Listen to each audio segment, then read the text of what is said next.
Đợi giảm giá sốc đến 12 giờ ngày 11 tháng 11. Tôi gọi một ly trà sữa để giết thời gian 1 tiếng. Tôi đã gọi cho người giao hàng 10 cuộc mà không ai trả lời. Thân chào cả nhà, không nên xem chùa đâu đó. Nhớ đăng ký, like, comment để ủng hộ team nha. Tôi gửi tin nhắn riêng cho người giao hàng muốn khiếu nại anh ta. Đánh giá xấu cho anh ấy. 1 phút nữa. Người giao hàng trả lời lịch sự. Xin lỗi người đẹp. Xin lỗi người đẹp, người cuối cùng dám đánh giá tôi không tốt đã bị máy cưa xương của tôi cũng sửa xong rồi. Yên tâm, đến nhà bạn ngay. Nhìn thấy câu trả lời này, tôi đã bị chọc cười. Đồ ngu ngốc này giao hàng cho tôi hết thời gian rồi, còn dùng mặt để dọa tôi. Tôi đảo mắt, trực tiếp gửi cho anh ta một đánh giá xấu. Sau đó đánh máy trả lời anh ta không sao đâu, đại ca. Trà sữa xem như tôi tặng anh đó. Hôm qua anh trai giao hàng cho tôi thịt quá dai và hơi có răng nên tôi đã dùng nồi áp suất làm nhừ. Tôi cười, dọa người mà miệng còn chả biết là ai. Sau đó vứt điện thoại sang một bên và tiếp tục ngủ. Vài phút nữa, ngoài cửa vang lên tiếng gõ cửa dữ dội. Cùng lúc đó, cùng với tiếng hét của đàn ông, có tiếng xin chào. Giao hàng của bạn đến rồi. Tôi sợ hãi ngồi dậy, sợ người bên ngoài thật sự là tội phạm. Đột nhiên nghe giọng bằng da của em họ. Được rồi, đừng gõ nữa, đến rồi. Sau đó, tôi nghe thấy tiếng mở cửa và tiếng bước chân của người vào. Tôi yên tâm thở dài một hơi. Vào phòng khách, nhìn thấy là em họ tự đặt hàng. Vì vậy liền thư giãn lòng. Em họ tự nói: chị ơi, em đặt hàng, chị muốn ăn không? Không cần đâu, gần đây chị đang giảm cân. Tôi nhanh chóng trả lời. Sau đó tôi tiếp tục nói, tôi tạm thời có việc cần đi ra ngoài. Em phải chú ý an toàn ở nhà, đừng mở cửa cho người lạ. Em họ sốt ruột trả lời: được rồi, em biết rồi, chị đi đi. Tôi nhanh chóng ra khỏi cửa, ra hành lang. Bây giờ trái tim tôi có linh khí. Vừa xem tin tức, gần đây có trường hợp phụ nữ độc thân bị giết chết. Bây giờ xã hội phức tạp như vậy, bên ngoài sẽ có một số người cực đoan. Tôi có chút hối hận về sự bốc đồng vừa rồi. Tôi rất lo lắng về hành xấu vừa rồi của mình sẽ chọc giận tên hung thủ. Nếu anh ta thực sự là một kẻ điên, càng nghĩ càng sợ. Đột nhiên đau lưng sinh ra một luồng khí lạnh. Tôi định đưa em họ đi trốn, nhưng lại sợ hắn lại cười nhạo tôi nhát gan. Nếu như vì chuyện này mà bị hắn bắt được, hắn sẽ cười tôi nửa đời người. Tôi ghét điều đó. Sau khi ra ngoài tôi không rời khỏi khu phố. Thay vào đó, tôi đến 603 để kiểm tra. Phòng này là tôi chuẩn bị tốt nghiệp, sau này dùng để livestream, tương đối sạch sẽ. Loại nhà nhỏ giá cũng không đắt. Hành lang tối đen. Tôi nuốt nước miếng, nhẹ bước đi, cố gắng kiểm soát tốc độ của mình, cố gắng không làm phiền đèn âm thanh lối đi. Tầng 5 có người ho 2 tiếng, sau đó là tiếng bước chân. Có người lên rồi, tiếng bước chân ngày càng rõ ràng. Trái tim tôi nhảy dựng lên. Tôi nhanh chóng chạy đến 603 và đóng cửa lại. Dựa vào cửa, tôi thở hổn hển. Có phải là tên giao hàng đó không? Tôi muốn gọi cảnh sát, nhưng lỡ như trong trường hợp tay giao hàng đó thực sự chỉ đùa, không phải kẻ giết người. Ngay cả khi cảnh sát đến, anh S cũng chỉ bị dạy dỗ vài câu mà thôi. Dù nghiêm trọng cũng là bị nhốt vài ngày. Sau khi anh ta được ra ngoài thì sao? Hắn biết địa chỉ nhà tôi. Địa chỉ giao hàng của tôi đều chính xác đến số nhà. Hơn nữa tiền thuê nhà ở đây tôi đã trả 3 tháng nữa. Tiền này không phải là lãng phí rồi sao? Nghĩ đến đây, tôi lặng lẽ xoay qua, mắt anh ta dán vào mắt mèo. Một chàng trai mặc đồ màu vàng tươi, cầm một ly trà sữa. Anh ta trông rất bình thường, không có chút tức giận nào. Anh ấy nhìn xuống hành lang, rồi vội vàng lên lầu. Tôi thở phào nhẹ nhõm, thì ra không phải là giao trà sữa cho tôi. Thật là tự làm mình sợ. Trong xã hội hiện đại, có rất nhiều người không ngủ vào lúc 2 hoặc 3 giờ. Lỡ như người khác cũng chỉ muốn uống một ly trà sữa vào đêm khuya thì sao? Tôi lau mồ hôi trên trán, chuẩn bị cho một đêm trên ghế sofa. Giờ muộn thế này rồi, có chuyện gì ngày mai lại nghĩ cách đi. Tôi vừa chuẩn bị đi ngủ, chuông điện thoại đột nhiên vang lên. Âm thanh xuyên qua sương mù này, trong đêm tối thật đáng sợ. Đèn trong phòng đột nhiên nhấp nháy vài cái. Tôi sợ quá, nhanh chóng cúp điện thoại. Là chị gái sống trên lầu của tôi, lớn hơn tôi 2 tuổi, đã bắt đầu làm việc rồi. Con người chị ấy rất tốt. Tôi có quan hệ tốt với mọi người trong tòa nhà, ngoại trừ bà già dưới nhà tôi. Chúng tôi có cùng sở thích, vô cùng hợp nhau, nhanh chóng trở thành bạn bè. Cô ấy thường chăm sóc tôi rất tốt. Tôi vừa định nhắn lại cho chị ấy, nói với chị ấy là đã ngủ rồi, có chuyện gì ngày mai nói. Tin nhắn của chị gái đã được gửi đến rồi. Chu Lâm, Sao trà sữa của em lại gửi đến chỗ chị? Sao trà sữa gửi đến chỗ chị ấy rồi? Tôi nhanh chóng mở phần mềm giao hàng. Hóa ra mình đã điền sai địa chỉ rồi. Tôi điền địa chỉ vào là của chị ấy. Bởi vì lần trước sau khi chị gái giúp tôi sửa điện thoại di động, để cảm ơn chị ấy, tôi đã mời chị ta ăn gà rán, sau đó lại nhờ chị ta mấy lần giao hàng. Vô tình đặt địa chỉ của chị ấy thành Mặc Định rồi. Người giao hàng mà tôi vừa thấy, đó là người đã gửi cho tôi lá thư đe dọa. Bây giờ trong lòng tôi rất sợ hãi. Tôi nuốt nước miếng, do hỏi chị ấy: chị ơi, chị đã mở cửa chưa? Sao vậy? Có chuyện gì xảy ra không? Khi tôi mở cửa, người giao hàng đó đã điên cuồng xin lỗi chị, nói trên đường đi có việc bị chậm trễ, gửi trà sữa muộn rồi, xin chị đừng đánh giá xấu anh ta. Chu Linh cậu bé đó rất chân thành. Sắp khóc rồi. Kiếm tiền trong xã hội không dễ dàng, một cái đánh giá xấu phải trừ người ta mấy trăm đồng. Hay là em đừng đánh giá xấu cho người khác nữa, xem đồ có vấn đề gì không là được rồi. Được rồi, trái tim tôi bình tĩnh hơn một chút, mà không yêu ca si tin vào lời khen của chị ấy. Nhưng giao hàng đã giao đồ muộn và đe dọa tôi. Tôi đánh giá xấu cho anh ta là chuyện tự nhiên, nhưng nhiều một chuyện không bằng ít một chuyện. Tôi vẫn đồng ý với lời nói của chị ấy. Tôi cười. Thì ra giao hàng thật sự là miệng cứng. Chị bảo anh ấy gửi trà sữa cho em rồi. Nhìn thấy câu này, đồng tử của tôi giãn ra. Mặc dù chắc chắn một tên cứng miệng, nhưng những gì anh ấy nói luôn làm cho tôi cảm thấy nguy hiểm. Bây giờ lại muộn thế này, tôi vẫn còn hơi sợ. Tôi vừa định nói không, tặng trà sữa cho người giao hàng đi. Ngoài cửa có tiếng gõ cửa vang lên. Tôi đặt tai vào cửa. Là cửa bên cạnh. Tôi vội vàng đánh máy muốn nhắc nhở em họ không được mở cửa. Cánh cửa mở ra với một chàng cằm ràm. Có cái gì? Đêm lớn còn để không cho người ta ngủ nữa.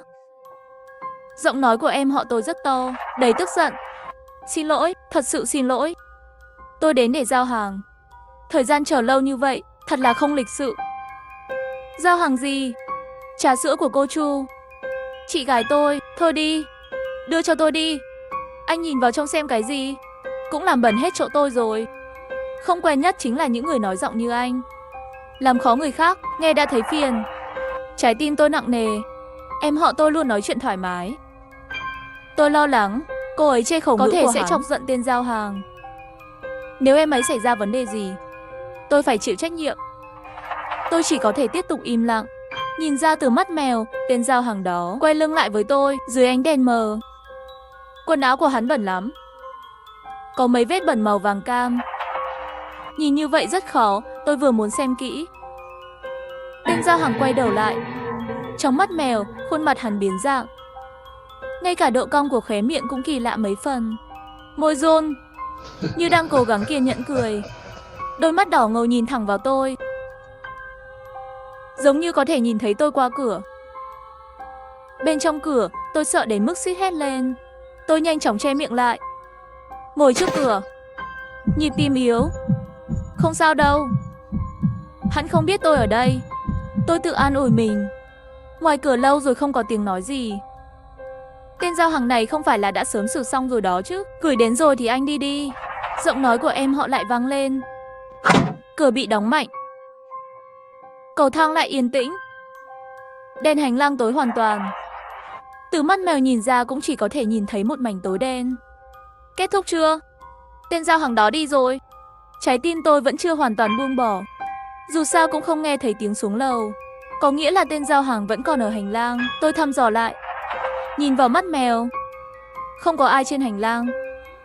Khi tôi sợ hãi vì những gì vừa xảy ra, điện thoại video của em họ gọi đến rồi. Trong lòng cứ cầu nguyện hy vọng em họ không sao. Tôi trả lời video với tâm trạng bất an. Khuôn mặt của em họ chiếm toàn bộ màn hình. Điều cảm cũng bình thường, có vẻ em ấy an toàn, nhưng hai mắt không có thần. Hai môi mở ra khép lại nói chị ở đâu. Chị đang tham dự tiệc sinh nhật ở nhà bạn bè. Đừng lo cho chị, em tự đi ngủ sớm đi. Tôi đã bịa ra một lý do. Sau đó em ấy thở hổn hển và nói, vậy tối nay em phải ngủ một mình sao? Không được, em sợ một mình. Nước bọt của em ấy rơi dài trên mặt. Tôi cố nén buồn nôn trả lời em ấy là không còn cách nào. Khoảng cách quá xa, tối nay tôi có thể không về được. Trong khi tôi đang nói, trên tường đối diện đột nhiên xuất hiện âm thanh cờ bắc. Sau đó một người con trai trầm thấp từ trong điện thoại di động truyền đến. Tìm thấy cô rồi, ha ha người đẹp. Cảm ơn. Khoảnh khắc tiếp theo, em họ bị đẩy ra, hiển thị ở phía trước màn hình, chính là cái người giao hàng đáng sợ đó. Trái tim tôi thắt chặt, nhanh chóng tắt video. Hai phòng ngủ này được kết nối với nhau và không đặc biệt cách âm. Chắc là vừa rồi âm thanh quá lớn, bị anh ta kiểm tra biết rồi. Tôi mồ hôi lạnh, nhìn về hướng cửa. Bên tai truyền đến tiếng kêu cứu của em họ. Tôi đã giúp anh tìm thấy chị gái tôi rồi. Làm ơn đừng giết tôi. Chị ấy đã đắc tội với anh, là chị ấy nói lung tung. Anh đi tìm chị ấy đi. Yên tâm đi. Không đau đâu.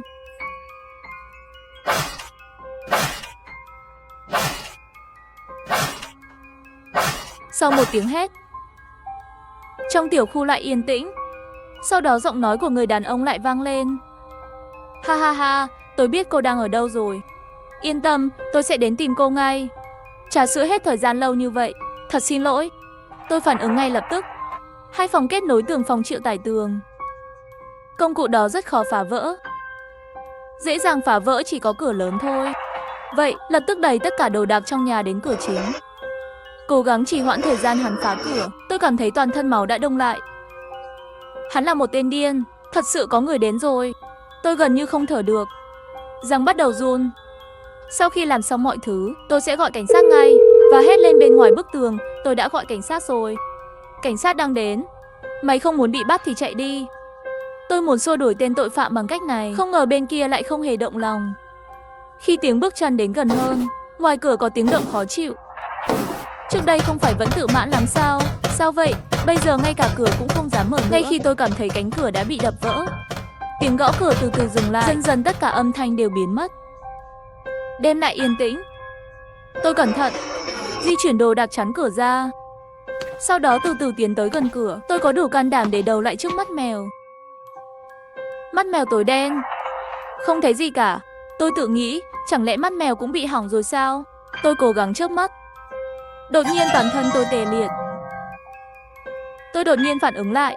Không phải mắt mèo bị hỏng, nó có một con mắt. Nó được dán vào mắt mèo của tôi. Tôi cảm thấy tê liệt khi nghĩ đến điều đó. Không dám động đậy. Trong lòng tôi không yên tâm tên đàn ông đi đâu rồi. Ngay lúc này, chị gái tầng trên gửi tin nhắn. Vừa rồi nghe thấy tiếng động ở dưới lầu. Có chuyện gì vậy?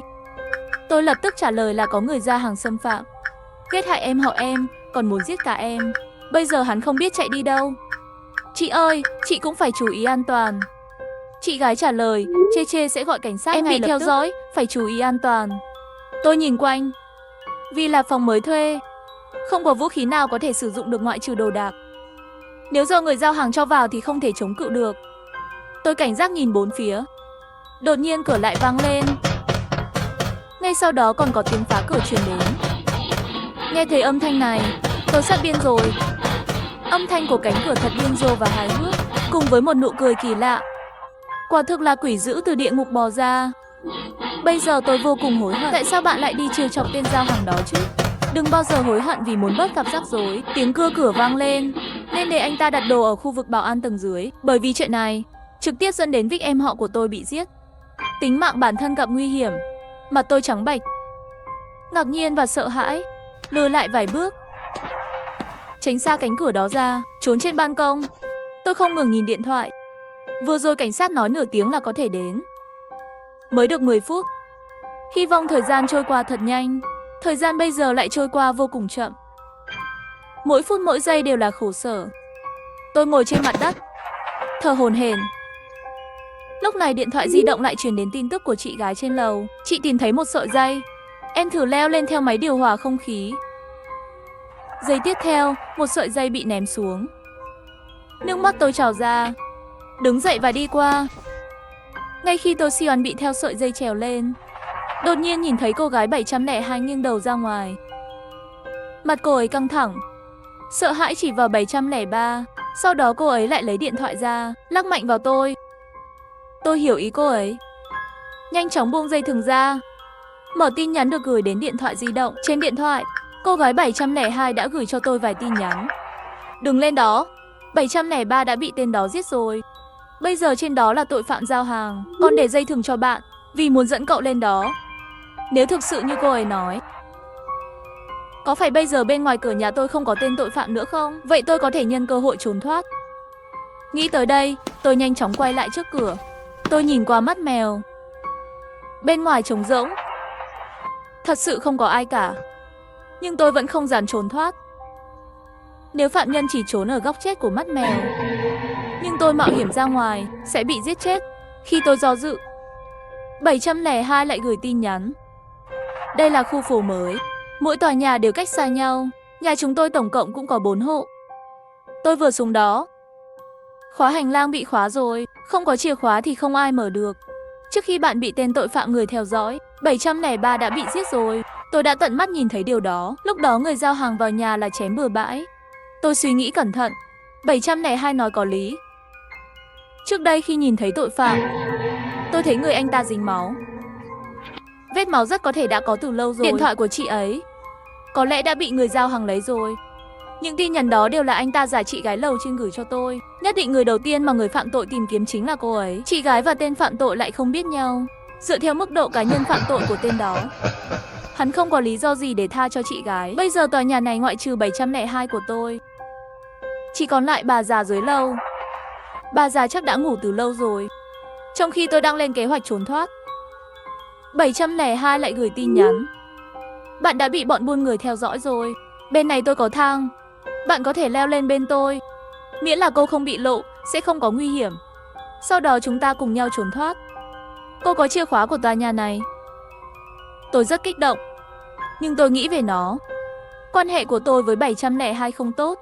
702 có em trai, hàng ngày nhàn rỗi. Thích không sao thì đi khắp nơi tán tỉnh các cô gái trẻ. Lần trước đi qua cửa tiểu khu, bị hắn nhấc váy lên.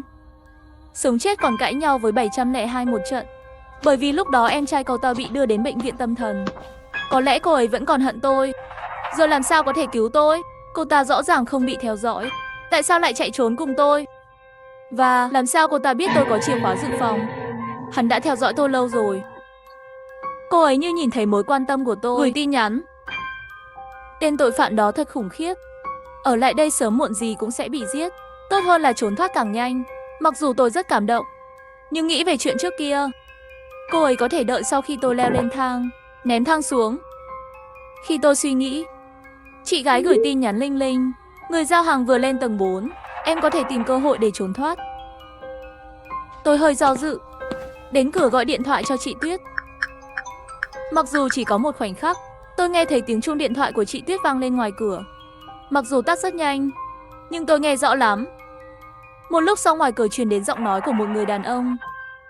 Bị phát hiện rồi. Sao rồi em gái? Trà sữa của bạn đến rồi, mở cửa đi. Chị gái của bạn cũng đang đợi bạn uống trà sữa đây. Lạnh thì không ngon đâu. Cho tôi một đánh giá 5 sao nhé. Tôi sợ lắm. Hóa ra chị gái thực sự đã bị giết từ lâu rồi. Trước đây đều là tội phạm nói chuyện với tôi, chỉ để chọc giận tôi, sau đó giết tôi. Tôi thấy tội lỗi. Chị gái vốn chỉ là một người vô tội, bởi vì tôi điền nhầm địa chỉ, bị người ta giết chết rồi. Nhưng chẳng bao lâu sau, cảm giác tội lỗi biến thành tuyệt vọng. Tiếng cửa lại vang lên. Hơn nữa tốc độ của phá cửa này rất nhanh. Tôi lập tức dùng đồ đạc chặn cửa lại, cố gắng trì hoãn càng nhiều thời gian càng tốt. Sau đó quay trở lại ban công, gửi tin nhắn cho 702. Giờ hắn đang ở trước cửa nhà tôi phải làm gì? 702 trở lại, bạn có thể leo lên đây, tôi sẽ đỡ cô. Nhìn cái thang phía sau, tôi cắn chặt răng cửa. Một bên là tên tội phạm điên cuồng, một bên là hàng xóm có hiểm khích. Khi tôi đấu tranh, tôi nghe thấy tiếng một thứ kim loại. Đó là lưỡi khóa cửa của tôi. Chỉ trong vòng 2 phút đã bị cưa ra một cái lưỡi khóa. Mặc dù cửa này của tôi có 2 cái lưỡi khóa, nhưng cái tiếp theo phòng trừng cũng không kéo dài được lâu. Cuối cùng tôi vẫn định leo lên 702. Tôi chuyển một cái ghế lên ban công, bước lên ghế rồi nhìn xuống. Lập tức bị độ cao này sợ đến chóng mặt. Chân cũng mềm một chút. Tôi sinh ra sợ độ cao. Mỗi lần nhìn từ trên cao xuống đều cảm thấy chóng mặt. Càng không nói để tôi leo từ tầng 6 lên tầng 7. Và tệ hơn nữa là, nếu người phạm tội nghe thấy tiếng động chặn tại 703, vậy thì tôi sẽ lành ít dữ nhiều rồi. Thế là tôi lại xuống khỏi ghế, sau đó ném chìa khóa cho 702. Tôi sợ độ cao, tôi không lên được cái thang này. Sau khi cô ra ngoài, hãy nhờ cư dân gần đó giúp đỡ. Tôi đã nghĩ xong rồi. Dù sao cũng không ra được. Tôi nhìn đồng hồ. Khoảng 10 phút nữa là cảnh sát đến. 702 gọi hay không gọi cứu binh đều không quan trọng. Tôi sẽ chờ đợi ở đây. Khi cảnh sát đến, 702 sau khi nhận được chìa khóa đã gửi cho tôi một tin nhắn. Chờ tôi sẽ quay lại ngay. Tôi đứng trên ban công, mắt nhìn chằm chằm vào hướng cửa chính, cầu nguyện bên trong, hy vọng bộ khóa lưỡi cuối cùng có thể kéo dài hơn một chút. Nếu lưỡi khóa bị gãy, tủ phía sau không thể ngăn được bao lâu. Khi tôi sợ hãi, đèn dưới nhà bỗng nhiên sáng lên. Tôi bị mù bởi ánh sáng bất ngờ. Có một bà già sống dưới lầu. Vì tuổi tác quá lớn, lần nào cũng ngủ sớm. Mỗi lần tôi tụ tập với bạn bè ở nhà, luôn đánh thức bà ấy. Bởi vì chuyện này mà không ít lần bị bà ấy giảng dạy. Sau này, bà ấy đã lắp đặt kính cách âm khắp nhà. Tôi nghĩ sợ là đánh thức bà ấy rồi. Và tôi cầm một hòn đá, đập vào ban công tầng dưới. Với một tiếng, tôi nghe tiếng kính vỡ dưới lầu. Tôi cầu nguyện trong lòng, nhất định phải lên bắt. Khi chuyện này được giải quyết, tôi sẽ đền kính nhà bà ấy. Tôi ra khỏi ban công và vào phòng khách. Quả nhiên không lâu sau, tôi nghe thấy tiếng bà già dưới lầu mắng người. Theo tiếng la hét truyền đến còn có tiếng bước chân. Bà lão mắng chửi càng ngày càng gần. Tiếng động bên ngoài cửa nhà tôi cũng từ từ biến mất. Chắc là do tên giao hàng đã phát hiện ra bà già rồi, chuẩn bị trốn đi quan sát tình hình. Dù sao hắn cũng biết tôi đã báo cảnh sát, luôn muốn giết tôi. Rất có thể sẽ bỏ lỡ thời gian trốn thoát tốt nhất của mình. Một hành sáu phạm tội điên cuồng mạnh mẽ như thế này, không thể không biết điều này. Nếu hắn lại quấy rầy bà già ở tầng dưới, vậy thì hắn càng không chạy trốn được. Sau đó là một tiếng sặc sữa lớn hơn trước, đồng thời kèm theo tiếng chửi thề. Quả nhiên là bà già dưới lầu đi lên. Tôi vội vàng tiến lên đẩy đồ đạc trước cửa ra. Từ mắt mèo nhìn thấy chỉ có một mình bà lão. Nhưng tôi vẫn không mở cửa, hỏi bà già có gặp ai lạ không. Bà lão vừa đập cửa nhà tôi vừa nói, mở cửa ra, người lạ nào? Cô làm vỡ kính nhà tôi thấy cô là người kỳ lạ nhất. Sau đó, tôi nói với bà già những gì tên tội phạm đã làm. Hắn đang trốn gần đó. Bà già không biết đã làm gì. Thế giới này đâu ra tội phạm tài ghê gớm như vậy. Tôi thấy cô chỉ là không muốn bồi thường kính của nhà tôi.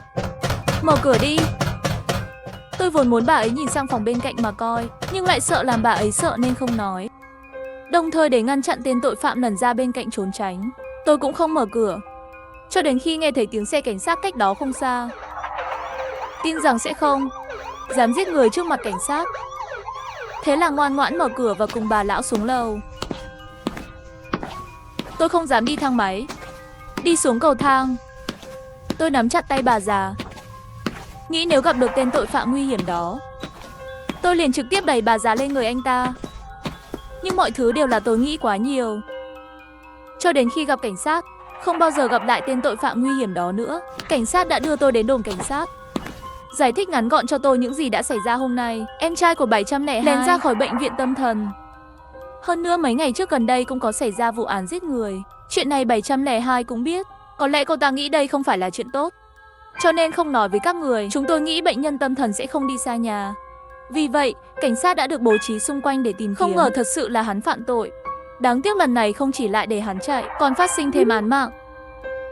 Tôi hỏi cảnh sát có tìm thấy dấu vết của 702 không? Cảnh sát nói không. Chúng tôi không gặp nhau trên đường đến đây, không gặp bất cứ ai. Tôi nghĩ 702 chắc là sau khi lấy được chìa khóa thì bỏ chạy. Chắc là sợ em trai bị bắt, cô ta sẽ bị trừng phạt vì tội che đậy. May mà trước đây không tin cô ấy leo thang, nếu không có thể thật sự sẽ bị hắn giết chết. Cảnh sát dừng lại. Lúc đầu rõ ràng có rất nhiều cơ hội báo cảnh sát. Cô rõ ràng đã phát hiện ra chuyện của em họ mình. Hắn có thể bị người giao hàng đe dọa. Sao không ngay lập tức gọi cảnh sát? Câu trả lời của gọi video của anh họ cô là để xác nhận sự an toàn của cô ta hay là đã chết. Tất nhiên là xác nhận an toàn. Tôi đã quá sợ hãi. Con người luôn có lúc đầu óc không sáng suốt. Cảnh sát im lặng, chậm rãi nói, chúng tôi sẽ điều tra rõ ràng. Tôi cười, hy vọng vậy. Sau chuyện này, tôi cũng chuyển nhà nhanh thôi, đổi một khu phố cũ. Mặc dù môi trường kém, nhưng may là có nhiều người, chắc là sẽ không xuất hiện tình huống trước đó nữa. Đồng thời cũng thay đổi phương thức liên lạc. Sau này đặt hàng mang đi sẽ không bao giờ chửi bới người giao nữa. Nghĩ kỹ thì chuyện này hẳn là sẽ từ từ quên đi theo thời gian. Nhưng một ngày sau giờ làm việc, tôi rõ ràng không đặt hàng, nhưng lại tìm thấy túi đồ ăn trên tay nắm cửa.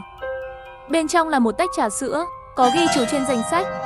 Tìm thấy cô rồi, đây là trà sữa của bạn.